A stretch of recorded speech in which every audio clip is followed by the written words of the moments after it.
Breaking news from Madrid, except not really, because when it comes to Madrid, elections can sometimes feel less like a political battle and more like a coronation. And once again, Florentino Perez remains the man in charge of the biggest club in the world football.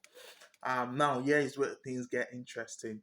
Whenever Perez names is mentioned or appears alongside election, fans immediately start asking one question: Who are we signing next? And because other Florentino promises aren't usually about tax cuts or infrastructures, they're about basically the Galacticos. And over the years, Perez has built a reputation as football ultimate deal maker. Think of the arrivals of Cristiano Ronaldo, Zinedine Zidane, Jude Bellingham, and many others likes of Ada Gula and the rest.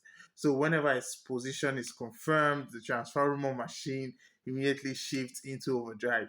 And when we speak of familiar faces, one of the first high-profile reactions came from Jose Mourinho, the former Real Madrid boss, who has maintained a respectful relationship with Perez over the years, and of course is also the incoming manager of the following season, of the coming season. So, what's the excitement that's coming prior to the election? There was promises from Perez saying that there would be a 150 million signing coming into Madrid, and the speculations has been rising since then.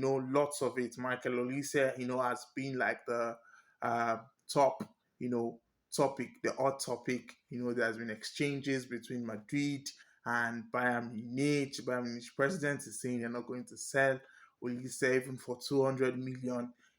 And it's funny, but it's still it's a very good speculation as well. For Olise is a good move.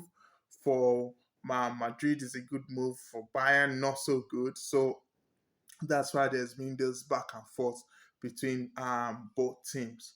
Now, in terms of squad planning, Real Madrid are consistently looking ahead, and Perez leadership usually means aggressive thinking in the market, whether it's strengthening the defense.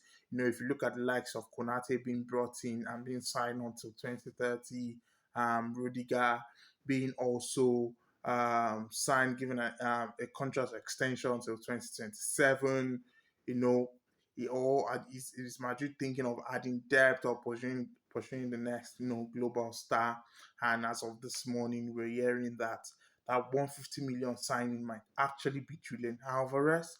It's not confirmed though, but the main thing is Perez vision has always extended far beyond a singular season. If you look at what he's built in terms of also their stadiums, and things like that. So one thing is certain for me that Florentino Perez is at the end, and Madrid really stays quiet for that long. So just expect exciting news coming from the camp of Real Madrid in the coming days.